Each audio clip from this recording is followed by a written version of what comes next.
Man, Triple H, finally got some good shit happen to you on Raw after WrestleMania. Finally, a good fucking show. It was freaking very worth talking about and very fun show, honestly. What's going on, everybody? Welcome to Nolan Mr. Lucas Monday Night Raw after WrestleMania April 21st, 2025 review on Nolan Mr. Lucas. Today being April 22nd, 2025. Before I get started today's review, I don't know if there'll be a flagship Nolan Mr. Lucas podcast episode number 5 today. I had a lot of shit to do today. I had a lot of stuff to do today, in all honesty. And man, I'm quite exhausted. It's another day at the gym. Day 6 at the gym was in the books today. And man, my legs, man, oh my god, I could get more and more cooked more and more times I go to the gym. And I did weightlifting today, but Lucas, all I do is go to leg work today at the gym. Well, not today. I did leg work and also arm work, to say the least. Maybe you're only here for the rest, and I know that, people. Let's get your Monday Night Raw after WrestleMania 2025 review. I know it's Lucas April 21st, 2025 review. Let's go John Cena. I want to get right into the show because I'm freaking kind of exhausted. I want to at least attempt to get at least some sort of Nolan Mr. Lucas podcast episode number 5 out today. If there won't be a podcast, to be an extra day upload on Thursday. Let's go some John Cena on Raw review, obviously. John Cena starts the show after beating Cody Rhodes for the Undisputed WWE Championship at WrestleMania 41. And one of the worst WrestleMania matches of all time, main events. And eventually, after he was putting down the crowd, Randy Orton appeared and RKO. He hit RKO on John Cena. There's your match for Backlash, people. Randy Orton in his hometown challenging John Cena again, number 15. Remember, John Cena finished his own story, winning number 17 for the world title. This time, Randy Orton has a chance to catch him with number 15. So there's a chance that Randy Orton does that, but I don't think he's going to beat Cena, obviously. He's not going to beat Cena, in my opinion, for sure. We're going to discuss that. So Liv Morgan Raquel Rodriguez defeat Becky Lynch and Lyra Valkyria to win back to WWE Women's Tag Team Championship. And after the match, Becky turns on Lyra Valkyria. I mean, I said a much better match than the Raw after the Mania match with these 4 women. All 4 of these women kicked ass in this match. The WrestleMania match was not that great, in all honesty. But this match was freaking very fun. But some people are very concerned about Becky Lynch turning on Lyra Valkyria after the match. You see, I don't mind that. People say it might be forced. It doesn't matter. Becky Lynch is one of the top stars of WWE. So it doesn't really force or not. It doesn't matter. Becky Lynch is one of the top female wrestlers in all professional wrestling in WWE. So it doesn't matter if it's really feel forced or not. It actually hasn't felt forced, honestly, to me. That's my perspective on that. We'll discuss that, though. Also, in a New Day come out after winning the WWE World Tag Team Championships, and the Alpha Academy interrupt. And we wish you to challenge title shot before the match started. The lights went out on Rusev. Made his return to WWE. And returns to take out Alpha Academy, and the New Day retreated as well. I'll be honest. This is actually pretty not that bad. My honest perspective, though, there was a lot of crap happening on the show last night. I mean, Lucas, would you ask the question? Was this overshadowed? I would say yes. It was overshadowed by a lot of things happening on Raw last night, like the John Cena and Randy Orton feud being pitched, the main event segments we get into in a minute, and also what else you got on the show? Becky Lynch's heel turn got overshadowed, overshadowed this as well, probably. And a bunch of other stuff as well. Like Gunther, I forgot about mentioning him. We'll discuss that in a bit too. It is an insane attack on the commentary booth. We'll discuss that though. Not the commentary. The commentary too. I'm not thinking commentary booth like football. Different story for another day. I know, people. but from my perspective, Russo is probably one of the few spots in the show where you're like, oh man, what an overshadowed Russo got. I'll be honest, it was kind of overshadowed. But you need this type of thing not happen at the Raw after WrestleMania, in my first opinion for that. So we're going to discuss that. We'll discuss Rusev making his return to WWE. I almost dropped my freaking phone there. Go figure. I was trying to flip on my notes and I almost dropped my freaking phone while I'm recording on. I'm sorry, people. We're also discussing Iyo Sky, who had a kick-ass match with Stephanie Vaquer. Let's get into it right now. We're on Iyo Sky, who has a promo following her WWE Women's World Championship victory over Bianca Belair Rhea Ripley at WrestleMania 41. Stephanie Vaquer, like I said, interrupted and we get Stephanie versus Iyo on the Raw after WrestleMania. Roxanne Perez caused a no contest, and Giulia came out as well, and both Perez and Giulia attacked Sky and Vaquer. until Rhea Ripley appeared and both Perez and Giulia ran off. Stephanie Vaquer and Iyo Sky in the Raw after WrestleMania. This Raw after WrestleMania, a lot of shit happening. Involved in the women's division, you got Rusev returning. This is a packed show, man. Kind of a big-time packed show. I'm probably getting into a little bit of the worst thing on the show. Not that this segment was bad per se. It was just probably the worst thing on the show we got on WrestleMania, Raw after WrestleMania. Listen, Jey Uso has a promo after his victory over Gunther for the WWE World Heavyweight Championship at WrestleMania, and Sami Zayn came out and congratulated Jey, and both men started yeeting. And Jimmy Uso came out as well to end off the segment. That was probably a low point of the show. I mean, it was not that bad, honestly. It's not offensive at all. But probably the worst thing of the show, I mean, we got so much stuff happening on Raw after Mania for sure. We'll discuss that. Let's get into this big time events happening during the commentary situation with Gunther. Gunther, the former WWE World Heavyweight Champion, chokes out Pat McAfee after Gunther looked to attack Michael Cole. Oh my God. I was like, what the flying hell is happening? They came back from commercial break. And we see after Jey Uso celebration, we saw Gunther talking down to Michael Cole, and all of a sudden, Michael Cole stood up, and also Gunther was trying to attempt to choke out Michael Cole until Pat McAfee came to his aid after Pat McAfee got pushed by Gunther, and all chaos basically broke loose. The Pat McAfee show guys and the Pat McAfee's guys on the show last night looked to have Pat McAfee's back. Oh boy. That was a freaking chaotic scene. I freaking loved it, man. Absolutely freaking loved it, in all honesty. We're going to discuss that. We're also discussing the Dominic Mysterio defeats Penta to retain the WWE Intercontinental Championship. Another low point, but this is very much of a low point, so it kind of was roasting Jey Uso's segment in this. Roasting Seth Rollins, the promo in his final segment. Before he could say anything, CM Punk appears, and Rollins eventually puts down Punk. And then Roman Reigns appears. Roman Reigns appearing on a weekly show after WrestleMania. You don't see that very often. Roman Reigns appears and spears Paul Rollins. And Roman Superman punched Paul Heyman. And went to spear Heyman until Braun Breaker showed up and speared Reigns. And joins forces with Seth Rollins and Paul Heyman. And Rollins puts down Reigns to end the show. This was freaking badass, man. This was freaking like, do we get the full like a big time alliance here between Paul Heyman, Seth Rollins, and Braun Breaker? I mean, sign me the hell up, bro. I feel like they're avoiding basically their evolution here. Their evolution 2.0, obviously. Do we see John Cena in this faction? I highly doubt that. We shall see, though, Seth Rollins, Braun Breaker, Paul Heyman, probably another guy as well. We shall wait and find out in the coming days and months involving after this. We're discussing all this today's podcast, Go Dream Maybe. It's always going to say this week, Monday Night Raw, April 21st, 2025 review, the Raw after WrestleMania. Starting with, you guessed it, John Cena. He starts the show after beating Cody Rhodes for the Undisputed WWE Championship WrestleMania 41. And eventually, after Cena putting down the crowd, Randy Orton appeared and hits an RKO on John Cena to finish off the segment. I absolutely freaking love John Cena bringing up the 27 dates he had left. After he obviously started the year, obviously as a babyface, and all of a sudden came to a heel.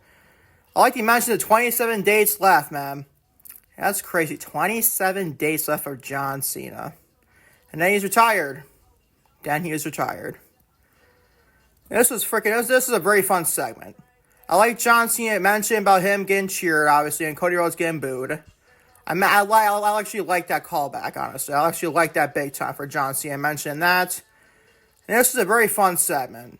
And then Randy Orton came out and RKO'd John Cena. John Cena said the word shit on it. Once he saw Randy Orton hit the RKO. I freaking died laughing. I was dying laughing. I was freaking amazed by this as well. This is an A-. This is a very fun segment, and Randy Orton and versus John Cena is all but confirmed for Backlash in St. Louis. Randy Orton's hometown, Randy Orton's backyard, obviously, basically.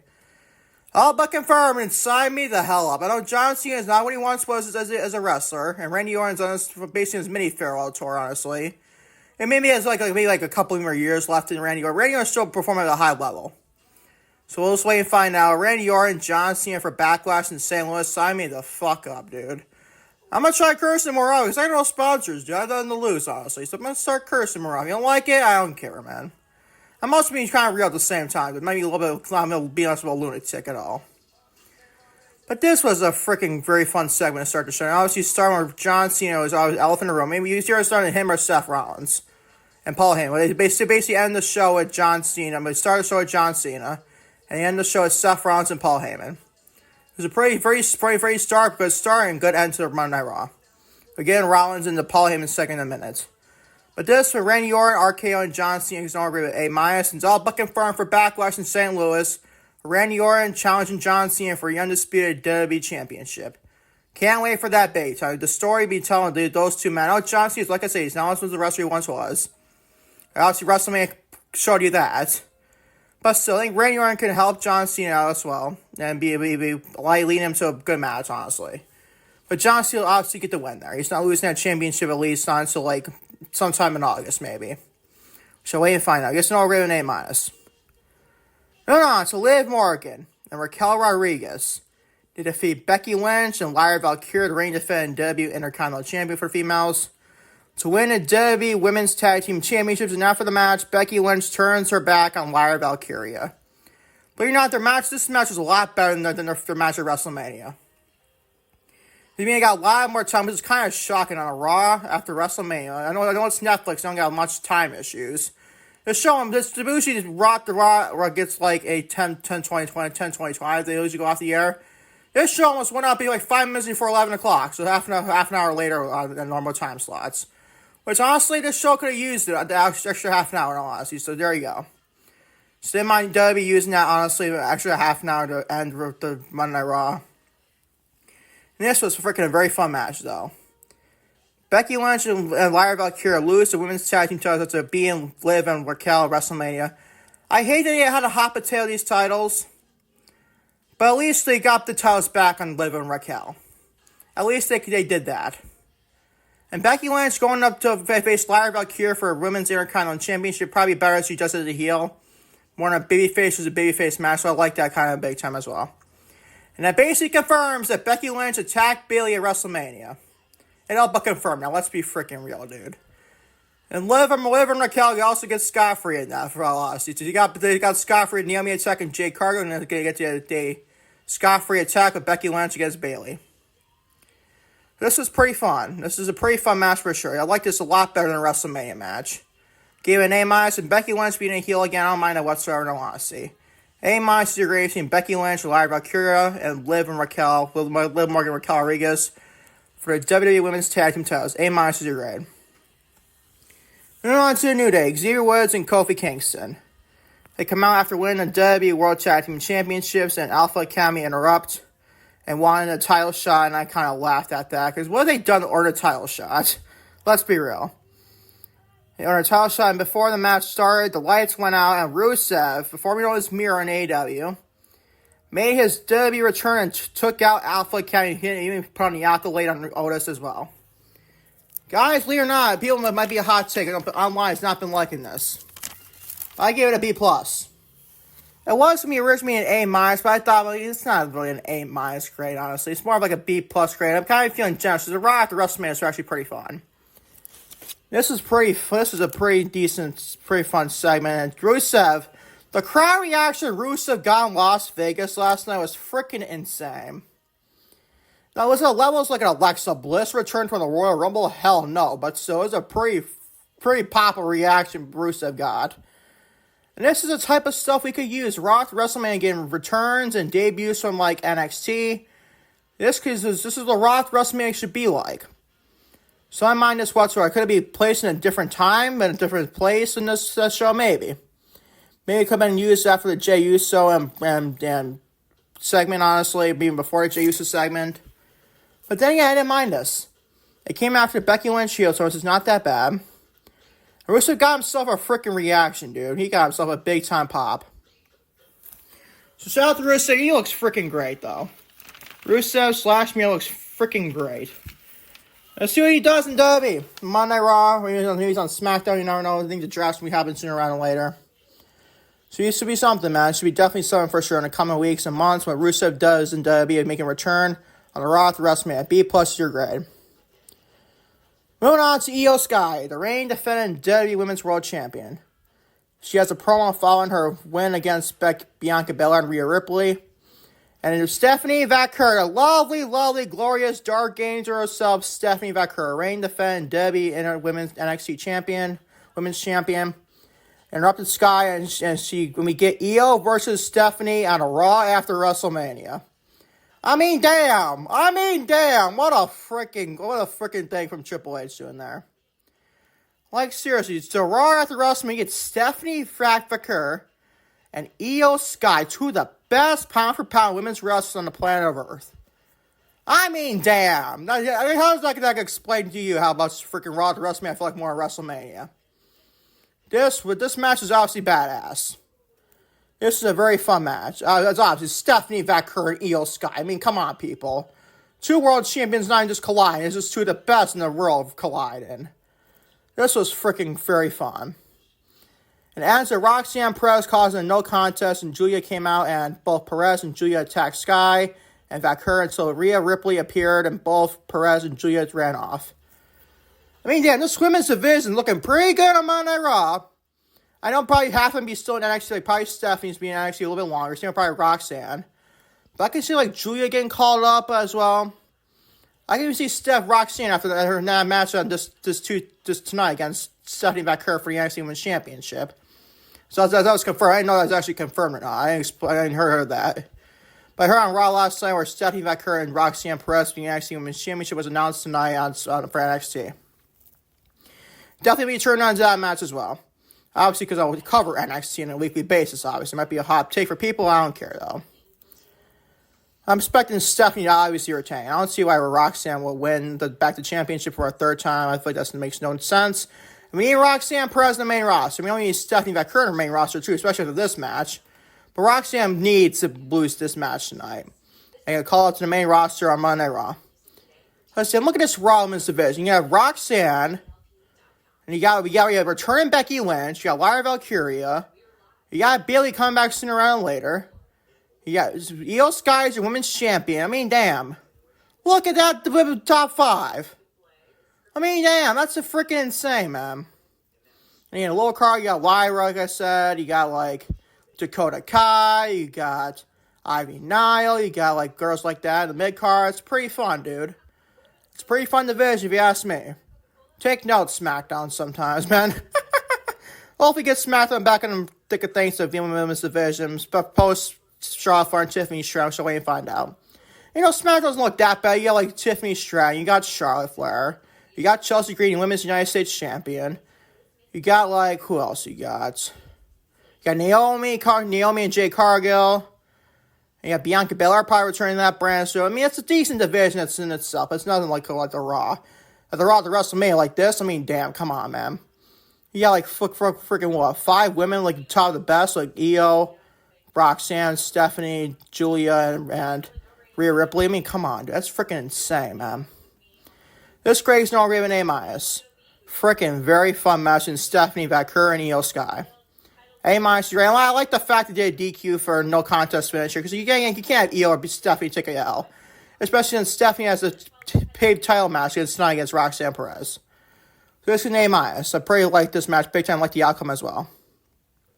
I could have done without Rhea Ripley getting involved in this. It kind of worries me for Iyo, honestly. But whatever, man. It's not that bad. I'll give it an A-. Moving on to Jey Uso, the reigning defending new WWE World Heavyweight Champion.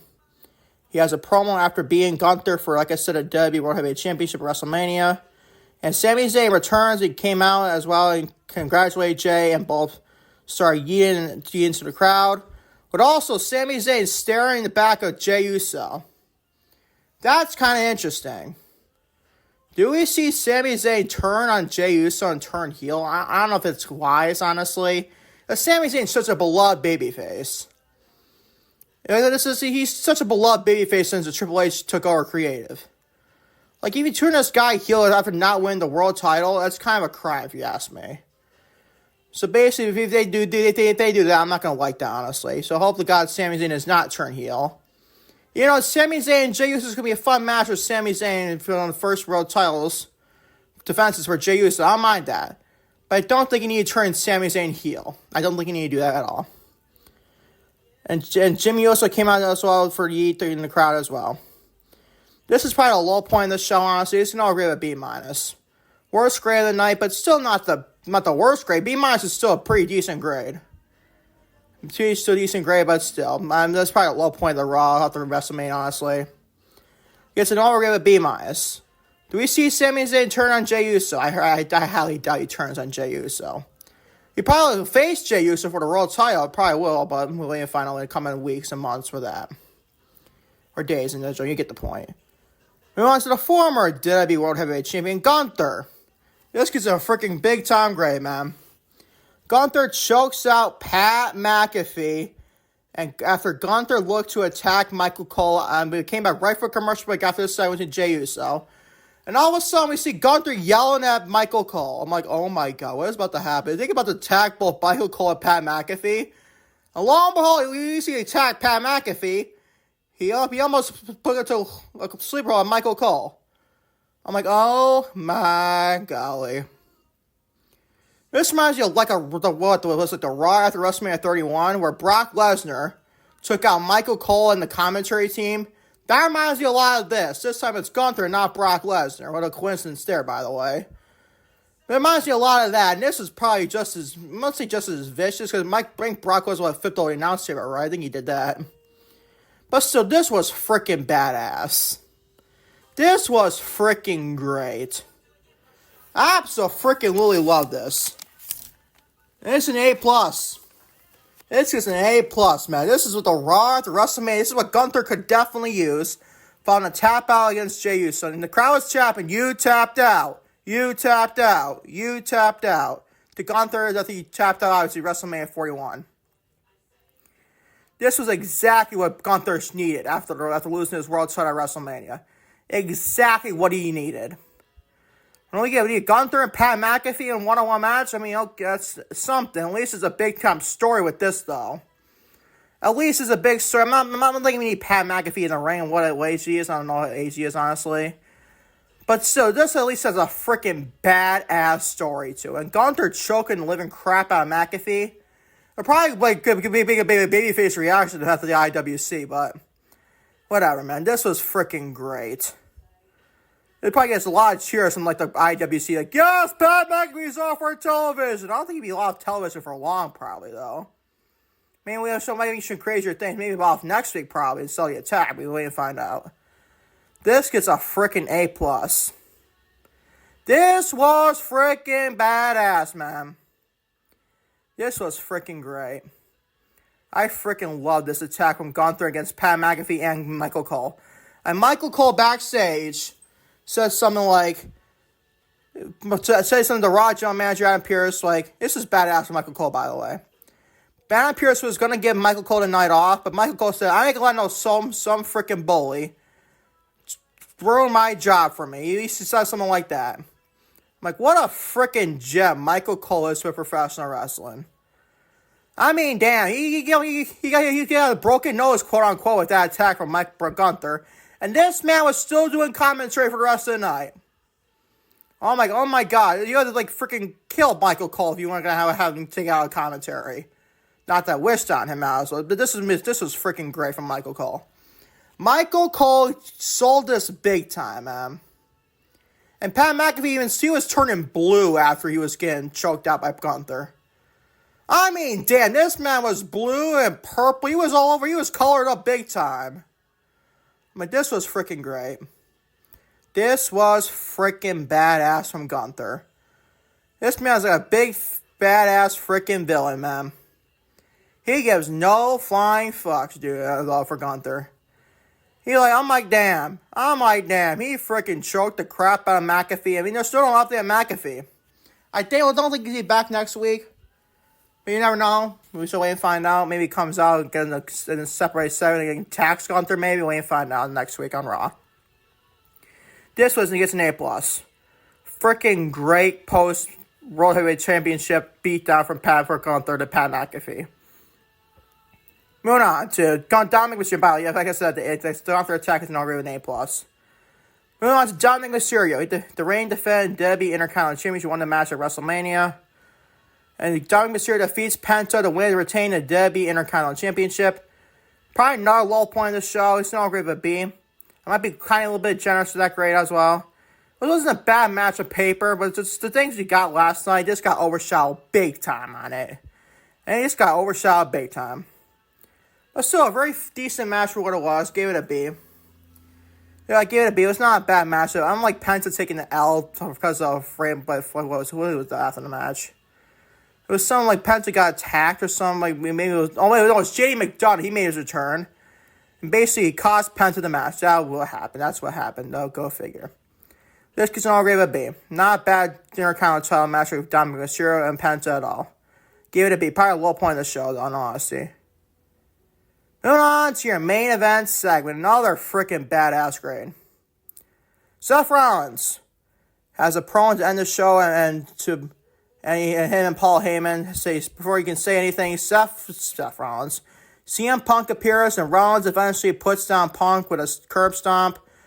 And Roman Reigns appears as well and speared Rollins, and Roman Superman punched Paul Heyman and went to spear him. And so Braun Breaker gave Roman Reigns a spear of his own and basically joined forces with Paul Heyman and Seth Rollins in a dangerous alliance type thing. Kind of like an Evolution type stable. All you need is somebody else to come up around. Maybe it's like, what, maybe 2 more people, honestly, maybe 1 more person at bare minimum. A Braun Breaker speared the living crap out of Roman Reigns. And even speared him in the barricade. That was freaking badass angle, man.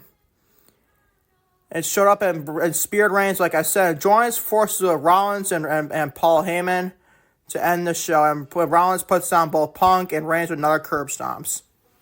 Another A+. I might be giving out too many A+, but this is a very fun Raw at WrestleMania. I kind of feeling generous, honestly, today. What do you want me to say?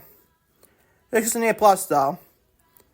Oh my god, man. Seth Rollins is a Paul Heyman guy. Not just him. Braun Breaker is a Paul Heyman guy now, too. Freaking great segment. Seth Rollins looks a lot. Maybe I could do it at the theme music now, because that's maybe this babyface theme music. Like, I need, like, something better, like, maybe better attire. Maybe we get the next week in the suit and everything. It's like, I can't do any more of this damn outfit Seth Rollins was wearing last night. I mean, come on, Seth. But still, this is pretty freaking badass. Seth Rollins and Braun Breaker joining forces with Paul Heyman. I mean, damn, bro. I mean, freaking damn. That gives me freaking chills. It gives me chills. I mean, but could this be, honestly, The Rock's not involved still? I can see, honestly, where you're saying that. Because The Rock was on a similar thing with The Rock, John Cena, Travis Scott, even Seth Rollins. Maybe that's Seth Rollins and Paul Heyman involved in this. But maybe like Seth Rollins and Paul Heyman and Braun Breaker do their own thing. Maybe still get The Rock, but I don't know, man. I don't know. The Rock is so inconsistent, it's not even freaking funny at this rate. Could it be something like that where Paul Heyman was supposed to have his own thing with John Cena, maybe? But Triple H probably went like, let's do a different thing. But Seth Rollins, Braun Breaker, and Paul Heyman. Probably something like that as well. But this segment's an over an A+. Another A+. 2 of them in one show. Kind of insane. But speaking of my question, like the Rusev thing got overshadowed big time, probably. Maybe Becky Lynch's heel turn got overshadowed by this too. I get where people are frustrated by that. I get where people get coming from with that for sure. But my perspective, we needed this for WrestleMania season. I know we get the Raw with WrestleMania. I'm grateful for that. This is what a Raw with WrestleMania should be like. But to me, this show is a lot better than both nights of WrestleMania. That's might be a hot take to some people, but this is a better show than both nights of WrestleMania. This overall show for Monday Night Raw with WrestleMania 41 for April 21st, 2025. It's overgraded an A-. So like I said, it's better than both nights of WrestleMania. And I agree with that big time grade. WrestleMania was very freaking mid. For both nights, honestly. But this is not grade an A-. Still a very fun grade. This is a fun show, man. Exactly what we need for WrestleMania. Was it too late? Was it too late? Maybe. But hey, maybe we can jump in a new era with Triple H now. And Raw to WrestleMania 41 gets on grade with an A-. Probably one of the better Raw to WrestleManias in recent memory. Definitely better than Raw to WrestleMania 39, I'll tell you that right now. That was god-awful. It was probably better than 40, Raw to WrestleMania 40 as well. But 40 was better than 39 for Raw to WrestleMania, but still, you get the point, people. You get the freaking point. But this Raw to WrestleMania is all rated an A- for April 21st, 2025. Freaking great show. Great show from Triple H. He bounced back big time with the WrestleMania card. We got him for night 1, night 2. A- is your overall grade for the overall show grade for Monday Night Raw to WrestleMania 41. Thank y'all for watching. No, Mr. Lucas, Monday Night Raw to WrestleMania, April 21st, 2025, to be April 22nd, 2025. Like I said, I don't know if the No Mr. Lucas podcast episode number 5 be out today. It's not a lot of news, though. It's all Dave Meltzer rumors. Go figure. Probably saying like, oh, I told you The Rock was not going to be involved for WrestleMania. You all thought it was crazy. Ho, ho, ho, ho. Like you freaking know. You got one report out of the 99 you got wrong, Dave. Let's be freaking real. Thank you all for watching. No, Mr. Lucas, Monday Night Raw to WrestleMania 41 for April 21st, 2025. Like I said, I don't know if we'll actually No Mr. Lucas podcast episode number 5 today. This is at 5:38 p.m. Eastern Standard Time on the East Coast of Syracuse, New York. I'm sorry, people. There's a lot of freaking shit to do today. Until next time, trust me, there'll definitely be a next time. Peace, love, everybody. Take care. I love you all big time, to say the least.